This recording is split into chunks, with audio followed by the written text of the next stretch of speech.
Hello everyone, ఇలాంటి videos మీకు ముందుగా కావాలి అనుకుంటే మా ఛానల్ని సబ్స్క్రైబ్ చేసుకొని పక్కనే ఉన్న బెల్ ఐకాన్ని క్లిక్ చేయండి. అప్కమింగ్ రివ్యూలోకి వెళ్ళిపోదాం. ప్రభావతి బిచ్చగాడి వేషంలో ఉన్న మనోజ్ని చూసి ఒక్కసారిగా షాక్ అయిపోతారు. రేయ్, ఏంట్రా ఇది? నువ్వేనా? ఎందుకురా? ఏమైందిరా నీకు అని గట్టిగా అడుగుతారు ప్రభావతి. రేయ్ బాలు, ఒకవేళ వీడికి ఉద్యోగం దొరకలేదని మతి చలించిందా అని అడుగుతారు సత్యం. మతేమీ చలించలేదు నాన్న, ఎవడో దొంగ బాబా అంట. వీడికి రాత్రి వరకు అడుక్కుంటే వీడికి ఉద్యోగం దొరుకుతుంది, 14 లక్షలు వస్తాయని చెప్పాడంట.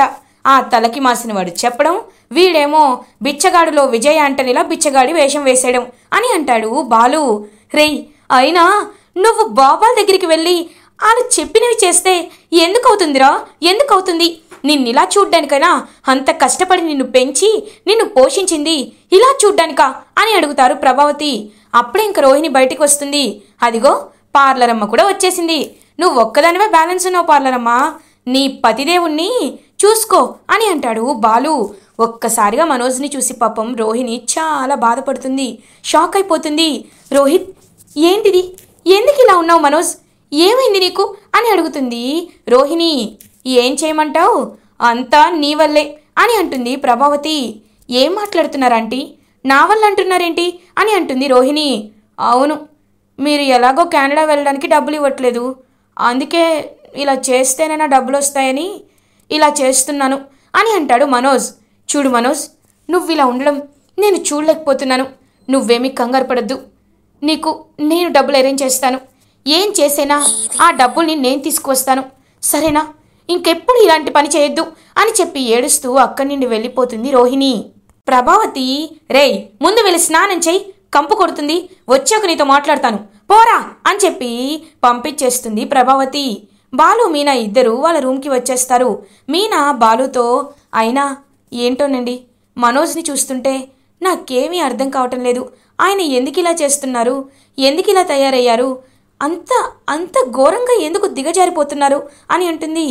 ఏమో, నేను వీడిలా అవుతాడని ఎప్పుడూ అనుకోలేదు మీనా. కానీ ఒకటి, ఆ 14 లక్షలు ఇప్పుడు ఆ పార్లరమ్మ ఎలా తెస్తుందో అని నాకు అర్థం కావటం లేదు. వాళ్ళ నాన్న ఇస్తారా అంటే ఎప్పుడు ఏదో ఒక సాకు చెప్తూనే ఉంటుంది. పోనీ వాళ్ళ చుట్టాలు ఎవరైనా ఆ మలేషియా మావయ్య ఉన్నాడంటే ఆయనేమో ఎక్కడుంటాడో ఏం చేస్తాడో మనకి బాగా తెలిసిందే కదా. కాబట్టి ఇప్పుడు పార్లరమ్మ గురించి ఆలోచిస్తుంటేనే బాధగా ఉంది, కానీ మనమేం చేయలేం కదా అని చెప్పి అక్కడి నుండి వెళ్ళిపోతాడు బాలు. ఆలోచనలో పడుతుంది మీనా. ఇది ఇలా ఉండగా బాలుకి శృతి ఫోన్ చేస్తుంది. హలో బాలు అని అంటుంది. డబ్బుడమ్మా, నువ్వేంటి నాకు కాల్ చేశావు అని అడుగుతారు. బాలు, నువ్వు నాకు ఒక హెల్ప్ చేస్తావా అని అడుగుతారు. ఎందుకు చేయను, చెప్పు అని అంటాడు బాలు. నువ్వు వెంటనే వర్కర్స్ రూమ్కి వెళ్ళి రవిని కలిసి నేను రవిని క్షమించమన్నానని చెప్పు. నేను సారీ చెప్తూ నా తరపున రవిని మా ఇంటికి తీసుకురా బాలు. అలాగే నువ్వు క్యాబ్లో వస్తే మన ముగ్గురం కలిసి మన ఇంటికి వెళ్ళిపోదాం. నేను ఇంకా ఇక్కడ ఉండాలి అనుకోవటం లేదు. రవిని విడిచిపెట్టి 1 మినిట్ కూడా నాకు ఉండాలనిపించటం లేదు అని అంటుంది శృతి. చాలా హ్యాపీగా ఫీల్ అవుతారు బాలు. అబ్బా డబ్బుడమ్మా, నీ మాటలు వింటుంటే నాకు చాలా సంతోషంగా ఉంది. ఇదిగో ఇప్పుడే వాడి దగ్గరికి వెళ్ళి తీసుకొస్తాను, నువ్వు రెడీగా ఉండు అని చెప్పి బాలు వర్కర్స్ రూమ్ దగ్గరికి వెళ్తాడు. ఇంకక్కడ పాపం రవి అలా ఆలోచిస్తూ ఏదో టైం స్పెండ్ చేస్తాడు. రేయ్, లేచిపోయినవాడా, ఎక్కడున్నావురా అని అడుగుతారు. అన్నయ్య, నువ్వేంటిక్కడ అని అడుగుతాడు. నిన్ను పార్లరమ్మ డబ్బుడమ్మ తీసుకురమ్మన్నారా. డబ్బుడమ్మ మన ఇంటికి వచ్చేస్తుందంట. తను మన గురించి అంతా అర్థం చేసుకుంది. ఇంక నీకు బ్యాడ్ టైం పోయినట్టే, రా వెళ్దాం అని అంటాడు బాలు. ఏంటి, శృతి నీకు కాల్ చేసిందా? నిజమా అన్నయ్యా అని అంటాడు రవి. నిజంరా, అందుకే నేను ఇక్కడికి వచ్చాను. రారా, టైం అయిపోతుంది, త్వరగా డబ్బుడమ్మని ఇంటికి తెచ్చుకుందాం అని బాలు రవి ఇద్దరు కలిసి ఇంకా సురేంద్ర వాళ్ళ ఇంటికి వస్తారు. సురేంద్ర శోభ ఇద్దరు బాలుని రవిని చూసి ఒక్కసారిగా షాక్ అయిపోతారు. బాలుని చూసి, ఏయ్ ఏంటి మా ఇంట్లోకి ఏదో దర్జాగా అడుగు పెట్టుకుంటూ వస్తున్నావు, ఎందుకొచ్చావు, పోరా బయటికి అని అంటాడు సురేంద్ర. హలో, నేను మీరు పిలిస్తే రాలేదు. మీ అమ్మాయి డబ్బుడమ్మ కార్ తీసుకొని నన్ను ఇంటికి రమ్మన్నారు, అందుకే వచ్చాను అని అంటారు బాలు. ఏంటి, మా అమ్మాయి శృతి నిన్ను రమ్మందా? నెవర్, తను ఎప్పుడు రమ్మందు.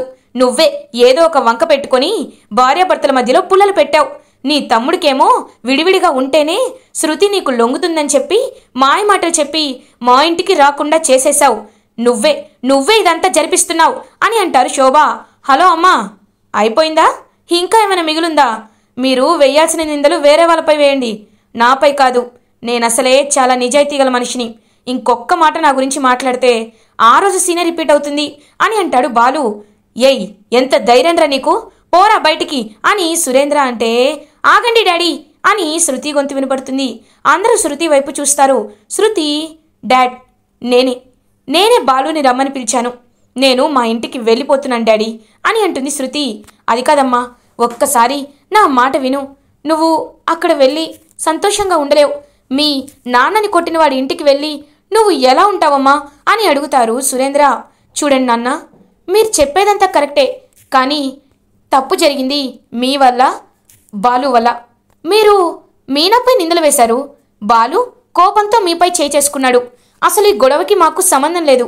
అలాంటప్పుడు ఎందుకు నేను నా భర్త దూరంగా ఉండాలి? నా హస్బెండ్తో నేనెందుకు గొడవ పడాలి? It's really very unfair.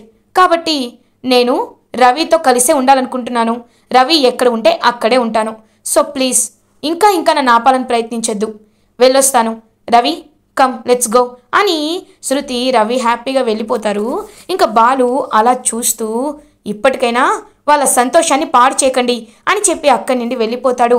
కోపంతో రగిలిపోతూ ఉంటారు శోభ అండ్ సురేంద్ర. ఇది ఇలా ఉండగా రోహిణి విద్య దగ్గరికి వస్తుంది. విద్య, ఏంటి మళ్ళీ కొత్త ప్రాబ్లమా అని అడుగుతుంది. లేదే, పాత ప్రాబ్లమే. తను మనోజ్ బయటికి వెళ్ళాలంటే, కెనడా వెళ్ళాలంటే తనకి 14 lakhs కావాలి. ఇప్పుడేమో అత్తయ్య గారు ఎప్పటి నుండో నాపై ప్రెజర్ పెడుతూనే ఉన్నారు. మనోజ్ కూడా ఎవరికి చెప్పుకోలేని పని చేస్తున్నాడు. కాబట్టి ఎలా అయినా నాకు 14 lakhs కావాలి విద్య అని అంటుంది. ఇంకా అలా పాపం రోహిణి, హేయ్ ఏంటి, నా గురించి నీకు తెలుసు కదా, అయినా నాకు తెలిసిన అప్పుల వాళ్ళందరి పేర్లు నీకు చెప్పాను. అందరి దగ్గర ఒక రౌండ్ అయిపోయింది. ఇప్పుడు ఇంకా అప్పు కావాలంటే ఎక్కడి నుండి వస్తుందే? అదే నాకు అర్థం కావట్లేదు, ఏం చేయాలో తెలియట్లేదు అని చాలా బాధపడుతుంది రోహిణి. పోనీ మీ అమ్మగారిని ఏమైనా అడగచ్చు కదా అని అంటుంది విద్య.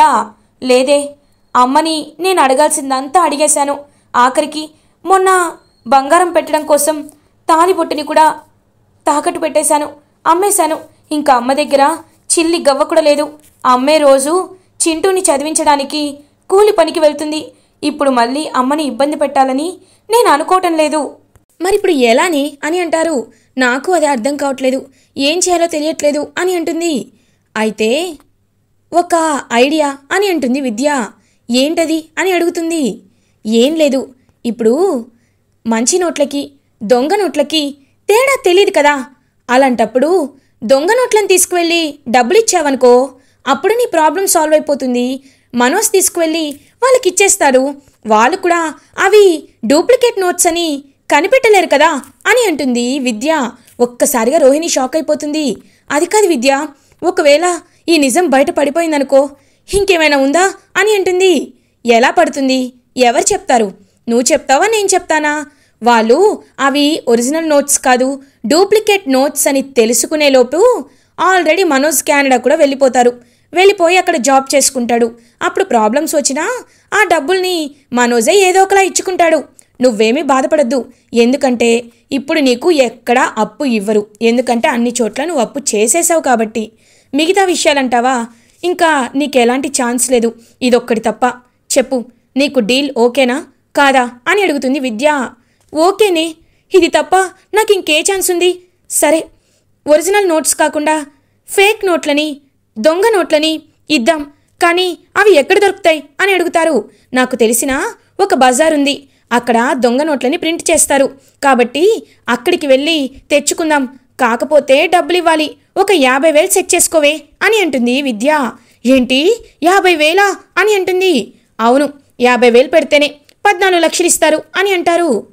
సరే, నేను పార్లర్లో ట్రై చేస్తాను, నువ్వు కూడా కొంచెం సర్దు అని చెప్పి ఇంకా అలా పాపం రోహిణి అయితే అలా పార్లర్కి వెళ్ళి ఆ ఓనర్ని డబ్బులు అడిగి తీసుకువస్తుంది. అలా ఇంకా ఇద్దరు కలిసి ఆ బజార్కి వెళ్ళి, దొంగల బజార్కి వెళ్ళి 14 lakhs దొంగ నోట్లని తెచ్చుకుంటారు. రోహిణి ఇంటికి వస్తుంది. మనోజ్, అత్తయ్య ఎక్కడున్నారు అని చెప్పి ఇద్దరిని చూస్తుంది. చూసేసరికి అక్కడలా మనోజ్ వస్తాడు. ఏంటి రోహిణి, ఏంటి పిలుస్తున్నావు అని అడుగుతారు. మనోజ్, ఇదిగో డబ్బులు తీసుకొచ్చాను అని ఇంకా బ్యాగ్లో ఉన్న 14 lakhsని తీస్తుందనమాట రోహిణి. ఒక్కసారిగా ప్రభావతి చాలా అంటే చాలా హ్యాపీగా ఫీల్ అవుతుంది. మనోజ్ కూడా పాపం thank you so much Rohini, నిజంగా నువ్వు నా పాలిటి దేవతవి అని అంటారు మనోజ్. చూడు మనోజ్, భర్తకి భార్య కాకపోతే ఇంకెవరు హెల్ప్ చేస్తారు? అయినా ఎవరు నిన్ను పట్టించుకున్నప్పుడు నేనే పట్టించుకోవాలి కదా. ఇదిగో తీసుకో, ఇవి తీసుకొని వాళ్ళకి రేపు పే చేసేసి త్వరగా వీసా వచ్చేలా చేసుకో, సరేనా అని అంటుంది రోహిణి. ప్రభావతి, అమ్మ రోహిణి, చాలా సంతోషంగా ఉందమ్మా. ఇంతకీ ఈ డబ్బులు నీకు ఎవరు, మీ నాన్న ఇచ్చారా అని అడుగుతారు. అవునాంటీ, నేనే నాన్నకి సిచ్యువేషన్ అంతా అర్థమయ్యేలా చెప్పాను. నాన్న డబ్బులు పంపించారు. ఇక్కడ కొంతమంది ఉన్నారంట, తెలిసిన వాళ్ళకి ఇచ్చి పంపించారు. నాకు చాలా సంతోషంగా ఉంది. ఇప్పుడు మీరు హ్యాపీ కదా అని అడుగుతారు. చాలా చాలా చాలా హ్యాపీ అమ్మా అని ఇంకా హ్యాపీగా అలా డబ్బుల్ని చూస్తూ ఉంటారు ప్రభావతి. అమ్మో, ఇవి దొంగ నోట్లని బయటపడకూడదు, బయటపడితే నా పరువు పోయినట్టే అని మనసులో అనుకుంటుంది రోహిణి. కరెక్ట్గా అప్పుడే బాలు రవి శృతిని కార్లో తీసుకొని ఇంటికి వస్తారు. ఇంకా అలా ప్రభావతి చూడగానే రవి శృతి ఇద్దరు ఇంటి లోపలికి వస్తుంటే ప్రభావతికి చాలా చాలా హ్యాపీగా అనిపిస్తుంది. అలా ఇంక ప్రభావతి, అమ్మా శృతి వచ్చేసావా, నువ్వు వెళ్ళిపోతే ఇంట్లో నుండి లక్ష్మీదేవి వెళ్ళిపోయినట్టే అనిపించిందమ్మా. నా కోడలు బంగారం మళ్ళీ నన్ను అర్థం చేసుకొని తిరిగి వచ్చేసింది అని చెప్పి సంతోషపడిపోతుంది ప్రభావతి. ఇంకా అలా బాలు మీనా అందరూ హ్యాపీగా చూస్తారు. హేయ్, ఏంటి, ఏం చూస్తున్నావు, వెళ్ళి హారతి తీసుకురావే అని అంటుంది మీనాతో ప్రభావతి. ఇంకా వెంటనే ప్రభావతి చెప్పినట్టే వెళ్తుందనమాట మీనా. వెళ్ళి హారతి తీసుకొస్తుంది. అలా పాపం రవి శృతికి హారతి ఇస్తుంది మీనా. వెంటనే శృతి పాపం అలా మీనా దగ్గరికి వస్తుంది. మీనా, జరిగిన విషయంలో నువ్వు ఎలాంటి తప్పు చేయలేదని నాకు తెలుసు, కానీ అది అర్థం చేసుకోవడానికే ఇంత టైం పట్టింది. I'm sorry Meena, I'm very sorry. ఇంకెప్పుడు నా సైడ్ నుండి నేను ఎలాంటి మిస్టేక్ చేయను. ఇట్స్ కంప్లీట్లీ మై ఫాల్ట్ అని అంటుంది శృతి. పాపం రవి హ్యాపీగా చూస్తాడు. ప్రభావతి, అయ్యో నువ్వు సారీ చెప్పడం ఏంటమ్మా, ఎందుకు చెప్తున్నావు, అదేం పట్టించుకోదులే. ఏం మీనా, ఫీల్ అయ్యావా ఏంటి, అయినా నువ్వెందుకు బాధపడతావు, నీకు ఇలాంటివన్నీ అలవాటేగా అని అంటుంది ప్రభావతి. హలో అమ్మావతి, ఇంకొక్క మాట మీనా గురించి చులకనగా మాట్లాడితే ఊరుకోను. అలవాట, ఆత్మాభిమానంతో బ్రతికే వాళ్ళంటే నీకంత అలసైపోయారా అని అంటాడు బాలు. వీడొకడు ఏం మాట్లాడినా గయ్యమని వస్తాడు అని అంటుంది ప్రభావతి. ఆంటీ, బాలు అన్న దానిలో తప్పేముందంటీ, అయినా ఇందులో మీనాకి ఎలాంటి తప్పు లేదు, సారీ చెప్పాను, దానికి ఎందుకు మీరలా ఇరిటేటింగ్గా ఫీల్ అవుతున్నారు? మీనా, తప్పు చేస్తే అది ఎంత పెద్దవాళ్ళైనా చిన్నవాళ్ళైనా ఎవరైనా సారీ చెప్పాల్సిందే. సో నేను నీకు సారీ చెప్పాను అని చెప్పి ఇంక అక్కడి నుండి వెళ్ళిపోతుందనమాట. అలా శృతి రవి వాళ్ళిద్దరిని చూస్తూ అమ్మయ్యా, ఇంకా ఎలాంటి ప్రాబ్లం లేదు, వచ్చేశారు. ఇంకా రవికి శృతికి మధ్యలో గొడవలు ఉండకుండా చూసుకోవాలి.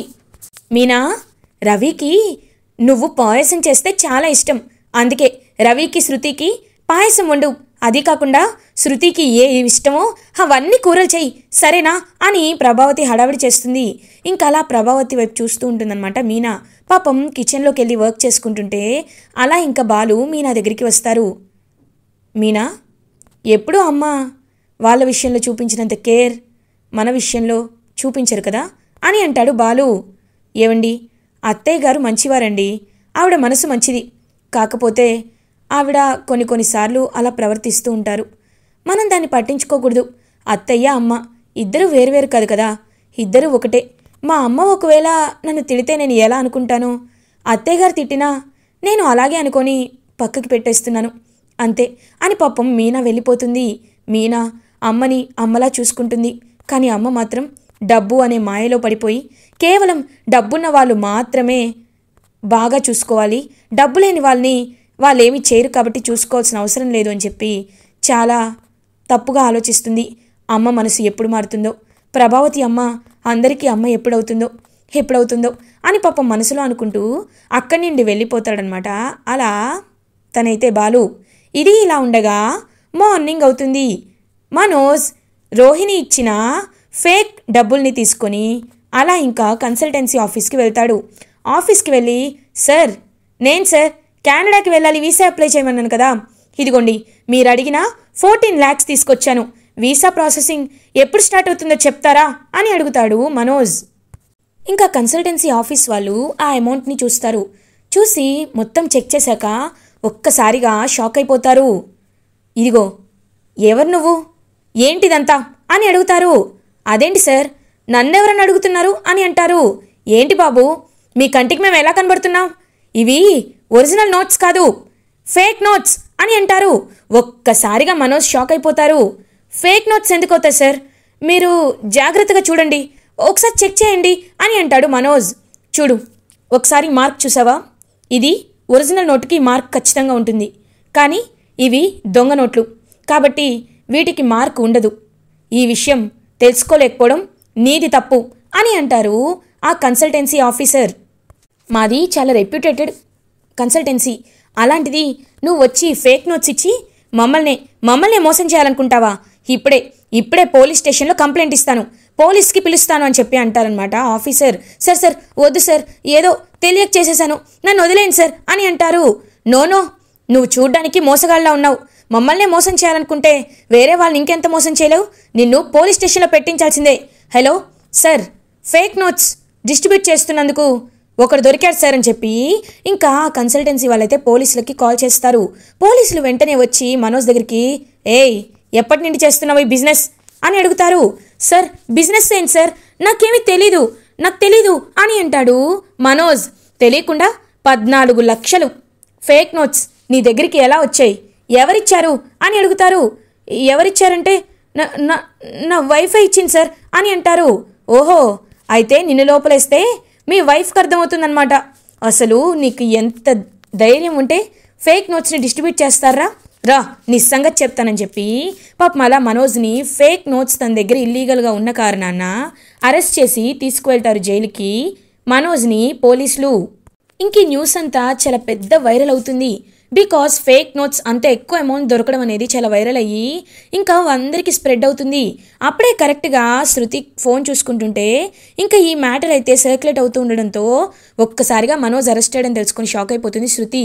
అత్తయ్య త్వరగా రండి అని చెప్పి అందరినీ తీసుకొస్తుంది. ఏమైందమ్మా శృతి, ఏమైంది అని అడుగుతారు ప్రభావతి. అత్తయ్య బ్యాడ్ న్యూస్, మనోజ్ని అరెస్ట్ చేశారంట అని అంటుంది శృతి. ఒక్కసారిగా రోహిణి, ప్రభావతి, మీనా అందరూ షాక్ అయిపోతారు. ఏంటి మనోజ్ గారిని అరెస్ట్ చేశారా, ఎందుకు శృతి అని అడుగుతుంది మీనా. ఎందుకంటే 1 minute చూస్తాను, తను దొంగ డబ్బుల్ని తరలిస్తున్నారు అనే కేసులో అరెస్ట్ చేశారంట. అంటే ఆంటీ ఒరిజినల్ నోట్స్ కాకుండా డూప్లికేట్ నోట్స్ ఉంటాయి కదా, ఆ ప్రింటింగ్ చేసే వాళ్ళకి మనోజ్కి ఏదో సంబంధం ఉంది అని అంటున్నారు. ఇవి భారీ అమౌంట్లో దొరకడంతో తనే ఖచ్చితంగా ఈ దందాన్ని నడిపిస్తున్నాడని అనుమానంతో మనోజ్ని అరెస్ట్ చేశారంట అని అంటుంది రోహిణి. ఒక్కసారిగా పాపం షాక్ అయిపోతారనమాట ప్రభావతి, కుప్ప కూలిపోతారు. వెంటనే మీనా ప్రభావతి దగ్గరికి వచ్చి, మీరు కంగారు పడకండి అత్తయ్య, దేవుడు మంచి వాళ్ళకి ఎప్పుడు మంచి చేస్తాడు, మనోజ్ గారు మంచివారు, ఆయనకేం జరగదు, మా వారున్నారు కదా, ఆయన బయటికి తీసుకొస్తారు, మీరేం కంగారు పడకండి అని చెప్పి పాపం మీనా ధైర్యం చెప్తుంది ప్రభావతికి. రోహిణి ఒక్కసారిగా ఉలిక్కిపడి తను చేసిన తప్పుకి తనైతే బయటికి మనోజ్ అయితే వెళ్ళడం రోహిణి చాలా తట్టుకోలేక బాధపడుతూ ఈ విషయం ఇప్పుడు చెప్పాలా వద్దా, మనోజ్ గురించి చెప్పాలా లేదా, నేనే ఆ ఫేక్ నోట్స్ని ఇచ్చానని చెప్పాలా వద్దా అని చెప్పి ఆలోచించుకుంటుంది రోహిణి. ఇలా ఎపిసోడ్ ఎండ్ అవుతుంది. ఫర్దర్ ఎపిసోడ్ రివ్యూస్ ముందుగా మీకు కావాలి అనుకుంటే మా ఛానల్ని సబ్స్క్రైబ్ చేసుకోండి. Thanks for watching.